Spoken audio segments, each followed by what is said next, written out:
സുഭാഷിതം ഉദ്യമേന he സിദ്ധ്യന്തി കാര്യാണി ന മനോരഥൈഃ ന he സുപ്തസ്യ സിംഹസ്യ പ്രവിശന്തി മുഖേ മൃഗാഃ.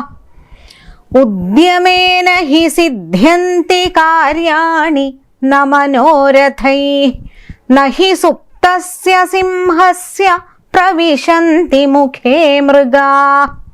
പദച്ഛേദഃ ഉദ്യമേന he സിദ്ധ്യന്തി കാര്യാണി ന മനോരഥൈഃ ന ഹി സുപ്തസ്യ സിംഹസ്യ പ്രവിശന്തി മുഖേ മൃഗാഃ.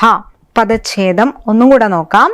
ഉദ്യമേന ഹി സിദ്ധ്യന്തി കാര്യാണി ന മനോരഥൈഃ ന ഹി സുപ്തസ്യ സിംഹസ്യ പ്രവിശന്തി മുഖേ മൃഗാഃ. അന്വയഃ കാര്യാണി ഉദ്യമേന ഹി സിദ്ധ്യന്തി ന മനോരഥൈഃ മൃഗാഃ സുപ്തസ്യ സിംഹസ്യ മുഖേ ന പ്രവിശന്തി. കാര്യാണി ഉദ്യമേന ഹി സിദ്ധ്യന്തി, ഉദ്യമേന ഹി കാര്യാണി സിദ്ധ്യന്തി എന്നും പറയാം.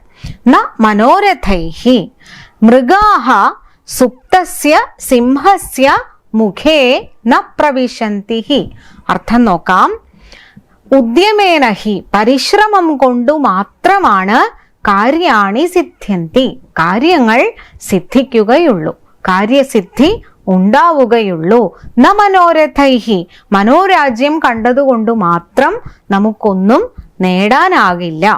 മൃഗാഃ സുപ്തസ്യ സിംഹസ്യ മുഖേ മൃഗങ്ങളാരും സുപ്തസ്യ സിംഹസ്യ ഉറങ്ങിക്കിടക്കുന്നതായ സിംഹത്തിന്റെ മുഖേ വായിൽ ന പ്രവിശന്തി കടക്കുന്നില്ലല്ലോ.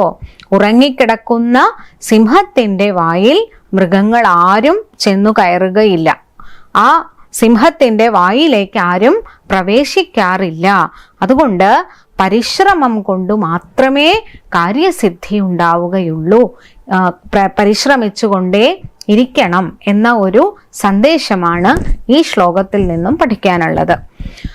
ഉദ്യമേന ഹി സിദ്ധ്യന്തി കാര്യാണി ന മനോരഥൈഃ ന ഹി സുപ്തസ്യ സിംഹസ്യ പ്രവിശന്തി മുഖേ മൃഗാഃ.